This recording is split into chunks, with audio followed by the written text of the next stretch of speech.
Welcome to the review of Unit 19. Now, although many people question Carol Baskin's motives, she was totally correct in saying that abuse was going on. The unfortunate truth about tiger cubs is that they grow up.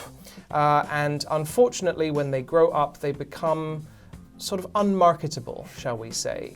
Not only are they very expensive and hard to maintain, they're also very dangerous, and they just don't bring in the crowds like the cubs do. As a result of this, Joe Exotic came up with a very practical yet appalling solution. He would shoot the tigers on his property and then bury them. Furthermore, Mr. Exotic was accused of trying to hire a hitman to murder Miss Baskin. Although the hitman appeared to not try very hard to do his job, it was enough to get Joe Exotic in trouble, and he is now facing the next 2 decades behind bars. And Joe Exotic's antics were so entertaining that actually a lot of people who watched the Netflix series became devoted fans and joined him in lobbying former President Donald Trump for a pardon. At the time, Trump promised to look into it, but he actually left office without any action.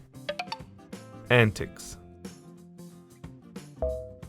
Antics.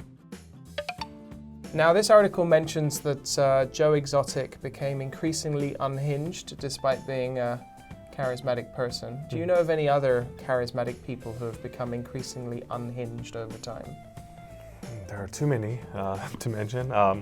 I think there are some areas such as like religion or celebrity that we tend to see this cycle of people who have some charisma or a kind of outgoing personalities over time becoming a little bit mentally unstable. Right. So we see it with church cults or some famous people who started too young. That's true. Something like that. Yeah.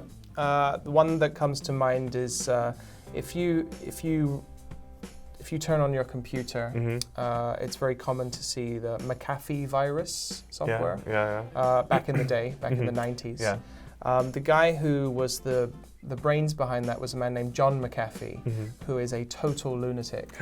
I think he moved to maybe Honduras and lived in the jungle with like 10 wives or something like that. And he also ran for president on the Libertarian ticket because he just wants to legalize everything and have the government be, the size of a penny. So very, very interesting and totally unhinged person. Just, you have to read that story. I'll have to research that. All right, that's going to do it for Unit 19. We'll see you back here for the next one. Bye, everybody. Bye-bye.